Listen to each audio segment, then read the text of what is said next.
নমস্কার বন্ধুরা, বন্দনা রান্নাঘরে আপনাদেরকে স্বাগত জানাই। আওয়াজ শুনে নিশ্চয়ই বুঝতে পেরেছেন কতটা মুচমুচে তৈরি হয়েছে। আমার আজকে রেসিপি মুচমুচে মশলা ধোসা। মাত্র 10 মিনিটের মধ্যেই এই ধোসাটা আপনাদেরকে বানিয়ে দেখাবো। কোনো রকম চাল ডাল ভেজানোর ঝামেলা ছাড়াই এই মশলা ধোসাটা তৈরি করা হয়ে যায়। আর ঘরে থাকা লোহার চাটুতে আপনাদেরকে এই ধোসাটা আমি তৈরি করে দেখাবো। আর একদম পারফেক্ট এই ধোসাটা তৈরি হবে। তাই বন্ধুরা, আপনারা পুরো রেসিপিটা দেখুন। আশা করছি আপনাদের সকলের খুবই ভালো লাগবে। আর ভালো লাগলে লাইক শেয়ার কমেন্ট করে দেবেন। আর আমার চ্যানেলটা যদি সাবস্ক্রাইব না করা থাকে তাহলে অবশ্যই আমার চ্যানেলটা সাবস্ক্রাইব করে দেবেন। ধোসা তৈরি করার জন্য আমি এইখানে নিয়েছি 1 কাপ সুজি। এবার মিক্সি জারের মধ্যে সুজিটা আমি ঢেলে দিলাম। এবার এর মধ্যে দিয়ে দিচ্ছি বড় চামচের 1 চামচ বেসন। বেসন দিলে ধোসার টেস্ট খুবই ভালো হয়। এরপর দিয়ে দিচ্ছি বড় চামচের 1 চামচ ময়দা। ময়দা দিলে বাইন্ডিংটা খুবই ভালো হবে, তার ফলে ধোসাটা তৈরি করার সময় ছিঁড়ে যাবে না। এবার সুজিটাকে আমি গুঁড়ো করে নেব।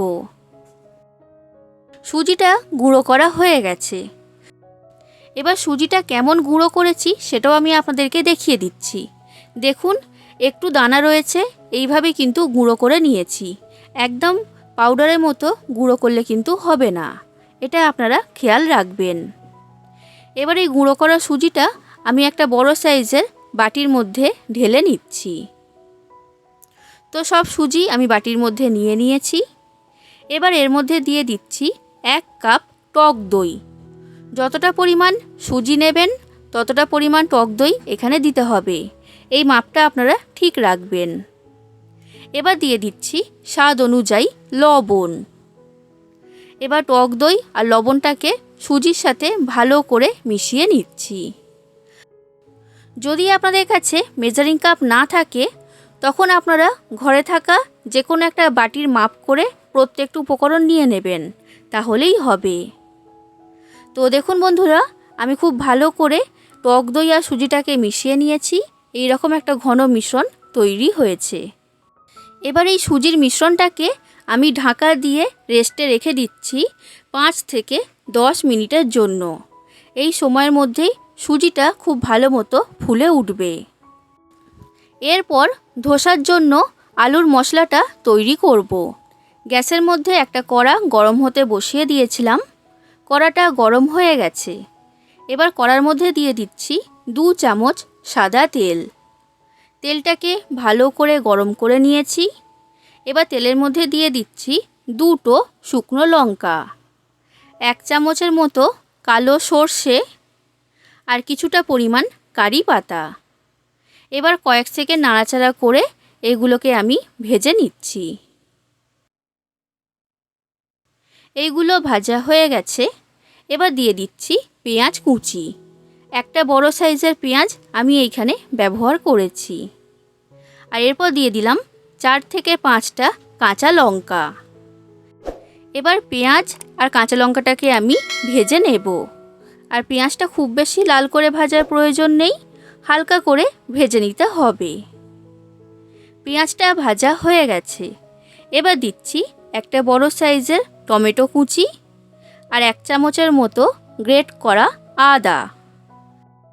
এবার টমেটো আর আদাটাকে আমি পেঁয়াজের সাথে ভেজে নেব। টমেটোটা নরম হয়ে যাওয়া পর্যন্ত এটাকে ভেজে নিতে হবে। তো এইগুলো আমার ভাজা হয়ে গেছে। আর দেখতেই পাচ্ছেন খুব বেশি লাল করে ভাজিনি। আর টমেটোটা কিন্তু আগের তুলনায় এখন অনেকটাই নরম হয়ে গেছে। এবার কয়েকটা মশলা আমি এর মধ্যে দিয়ে দিচ্ছি। তো সবার প্রথমে দিলাম 1/2 চামচের মতো হলুদের গুঁড়ো। এরপর দিচ্ছি লঙ্কার গুঁড়ো। যতটা ঝাল খেতে আপনারা পছন্দ করেন সেই অনুযায়ী এখানে দিয়ে দেবেন। লবণ দিয়ে দিলাম স্বাদ অনুযায়ী। আর এরপর দিচ্ছি স্বাদ অনুযায়ী চিনি। চিনিটা এখানে অবশ্যই ব্যবহার করবেন, চিনি দিলে টেস্টটা ভালো হবে। এবার মশলাটাকে ভালো করে আমি মিশিয়ে নিচ্ছি। মশলাটা মেশানো হয়ে গেছে। এবার দিচ্ছি আলু সেদ্ধ।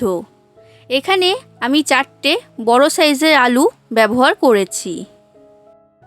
এবার মিডিয়াম ফ্লেমে রেখে আলুটাকে মশলার সাথে আমি ভালো করে কষিয়ে নেব। এখানে বন্ধুরা খুব বেশি মশলার প্রয়োজন পড়ে না, মাত্র কয়েকটা মশলা দিয়েই এটা তৈরি করা হয়ে যায়। আর এর টেস্ট কিন্তু খুবই দুর্দান্ত হয়। আপনারা বাড়িতে অবশ্যই একবার আমার এই রেসিপিটা ফলো করে মশলা ধোসা তৈরি করবেন। আর কেমন লেগেছে সেটা কমেন্ট করে আমাকে অবশ্যই জানাবেন। আর আমার রেসিপিটা যদি এতদূর পর্যন্ত আপনারা দেখে থাকেন তাহলে অবশ্যই আমার চ্যানেলটা সাবস্ক্রাইব করে দেবেন। তো দেখুন বন্ধুরা, আলুটাকে আমি মশলার সাথে কষিয়ে নিয়েছি। এবার দিয়ে দিচ্ছি ধনেপাতা কুচি। এবার ধনেপাতাটাকেও ভালো করে আমি আলুর সাথে মিশিয়ে নিচ্ছি। আরও 1 থেকে 2 মিনিট এটাকে কষিয়ে নেব। 2 মিনিটের মতো আমি এটাকে কষিয়ে নিয়েছি। এবার নামানোর আগে আমি এর মধ্যে দিয়ে দিচ্ছি ভাজা বাদাম। বাদাম দেওয়াটা সম্পূর্ণ অপশনাল। যদি আপনারা পছন্দ না করেন তখন বাদাম ছাড়াই আপনারা তৈরি করে নেবেন। বাদামটাকে ভালো করে আমি এর সাথে মিশিয়ে নিলাম। তৈরি হয়ে গেল ধোসার জন্য আলুর মশলা। এবার এই আলুর মশলাটাকে আমি কড়ার মধ্যে থেকে তুলে নিচ্ছি। এখন এই আলুর মশলাটা আমি সরিয়ে রাখছি। এটা যখন ধোসা তৈরি করব তখন কাজে লাগবে। এবার দেখুন বন্ধুরা, আমি যে সুজির ব্যাটারটা আগে তৈরি করে রেখে দিয়েছিলাম সেটা নিয়ে নিয়েছি। আর এই ব্যাটারটা আগের তুলনায় এখন অনেকটাই ফুলে উঠেছে। এবার এর মধ্যে আমি জল দিয়ে ব্যাটারটাকে পাতলা করে নেব। তো আমি এইখানে 1 কাপ জল নিয়েছি। এবার এই 1 কাপ জল অল্প অল্প করে এর মধ্যে দেব আর ব্যাটারটা তৈরি করব। আর এখানে কিন্তু ব্যাটারটাকে খুব ভালো করে ফেটিয়ে নিতে হবে। যত ভালো করে ব্যাটারটা ফেটানো হবে ধোসাগুলো ততটাই ক্রিস্পি বা মুচমুচে তৈরি হবে। দেখুন বন্ধুরা, এই ব্যাটারটা আমার তৈরি করা হয়ে গেছে। আর এই ব্যাটারটা তৈরি করতে পুরো 1 কাপ জল আমার এখানে লেগেছে। আমি আপনাদেরকে মাপটা বলে দিলাম যাতে আপনাদের ধোসাটা তৈরি করতে সুবিধা হয়। আর দেখতেই পাচ্ছেন ব্যাটারটা কিন্তু খুব বেশি পাতলা হয়নি, আবার খুব বেশি ঘনও হয়নি। এবার এই ব্যাটারের মধ্যে আমি দিয়ে দিচ্ছি খাবার সোডা বা বেকিং সোডা। ছোট চামচের 4 ভাগের 1 ভাগ খাবার সোডা আমি এর মধ্যে দিয়ে দিলাম। এবার এই খাবার সোডাটাকে ভালো করে ব্যাটারের সাথে মিশিয়ে নিতে হবে। আর 2 মিনিটের মতো এটাকে ভালো করে ফেটিয়ে নিতে হবে। দেখুন বন্ধুরা, খাবার সোডা দিয়ে ভালো করে ব্যাটারটাকে 2 মিনিটের মতো ফেটিয়ে নিয়েছি। আর এই ব্যাটারটা এখন অনেকটাই ফুলে উঠেছে খাবার সোডা দেওয়ার কারণে। এখন এই ব্যাটারটা ধোসা তৈরি করার জন্য একদম তৈরি। এবার দেখুন বন্ধুরা, এই ধোসাটা আমি আপনাদেরকে ঘরে থাকা রুটি করার যে লোহার চাটু হয় তাতে আমি তৈরি করে দেখাবো। তার জন্য গ্যাসের মধ্যে আমি লোহার চাটুটা গরম হতে বসিয়ে দিলাম। এবার চাটুটাকে ভালো করে গরম করে নিতে হবে। কিভাবে তৈরি করলে লোহার চাটুর মধ্যে ধোসাটা আটকিয়ে যাবে না সেই পদ্ধতিটা আপনাদেরকে দেখিয়ে দেব। তার জন্য আমি এইখানে অর্ধেক পেঁয়াজ নিয়েছি। এবার এই পেঁয়াজটাকে কাঁটা চামচের মধ্যে আটকিয়ে নিলাম। দেখুন এই রকম দেখতে লাগছে। এবার তাওয়াটা খুব ভালো মতো গরম হয়ে গেছে। এবার তাওয়ার মধ্যে দিয়ে দিচ্ছি সামান্য পরিমাণ সাদা তেল।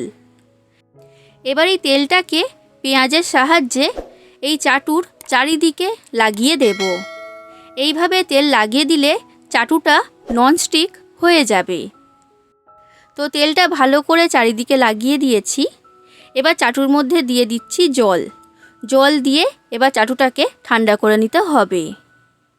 এবার জলটা আমি একটা কাপড় দিয়ে মুছে নিলাম। এবার যে সুজির ব্যাটারটা আমি তৈরি করেছি সেই ব্যাটারটা চাটুর মধ্যে দিয়ে দিচ্ছি। আর এই ব্যাটারটা দেওয়ার সাথে সাথেই এইভাবে গোল করে চাড়িয়ে দিতে হবে। আর এইখানে ধোসার ব্যাটারটা চাটুর মধ্যে দেওয়ার সময় গ্যাসের ফ্লেমটা লো ফ্লেমে রাখতে হবে। ব্যাটারটাকে সমান করে আমি চাড়িয়ে দিয়েছি। এবার গ্যাসের ফ্লেমটাকে আমি মিডিয়াম ফ্লেমে করে দিলাম। আর দেখুন বন্ধুরা, এই ধোসার উপরের দিকটা একদমই শুকনো হয়ে গেছে। এবার সামান্য পরিমাণ সাদা তেল এর উপরে আমি দিয়ে দিলাম। এবার ধোসার নিচের দিকটা আমি এখন হতে দেব। ধোসাটা পুরোপুরি তৈরি হয়ে যাক, তারপর আমি আপনাদেরকে দেখাবো। আমি খুব ভালো করে ধোসাটাকে সেঁকে নিয়েছি। আর এর মধ্যে দেখতেই পাচ্ছেন একটা সুন্দর লাল রং এসে গেছে। এবার এর উপরে আমি দিয়ে দিচ্ছি তৈরি করে রাখা আলুর মশলা। তো সমান করে আলুর মশলাটা দিয়ে দিয়েছি। এবার ধোসাটাকে আমি চাটুর মধ্যে থেকে তুলে নেব। আর এই ধোসাটা কিন্তু খুবই মুচমুচে তৈরি হয়েছে, আশা করি দেখে বুঝতেই পারছেন। এবার এটাকে আমি রোল করে মুড়ে নিচ্ছি। ব্যাস তৈরি হয়ে গেল সুজি দিয়ে মাত্র 10 থেকে 15 মিনিটের মধ্যেই মশলা ধোসা। এবার এটা আপনারা গরম গরম পরিবেশন করবেন, খেতে কিন্তু দারুণ লাগে। বন্ধুরা, আপনাদের যদি রেসিপিটা ভালো লাগে তাহলে অবশ্যই লাইক করে দেবেন, যতটা সম্ভব ততটা বেশি করে শেয়ার করে দেবেন, কমেন্ট করে জানাবেন কেমন লেগেছে আপনাদের এই সুজির ধোসার রেসিপিটা। আর আমার চ্যানেলটা যদি সাবস্ক্রাইব না করে থাকেন তাহলে অবশ্যই আমার চ্যানেলটা সাবস্ক্রাইব করে দেবেন। তো দেখুন বন্ধুরা, ঠিক একই রকমভাবে এই ধোসাটাও আমার তৈরি করা হয়ে গেল। তাহলে আপনারা বাড়িতে এইভাবে সুজি দিয়ে ধোসা তৈরি করবেন। আশা করছি আপনাদের সকলের খুবই ভালো লেগেছে। আজ আসি বন্ধুরা, আবার দেখা হবে অন্য কোনো দিন অন্য কোনো রেসিপির সাথে। ধন্যবাদ।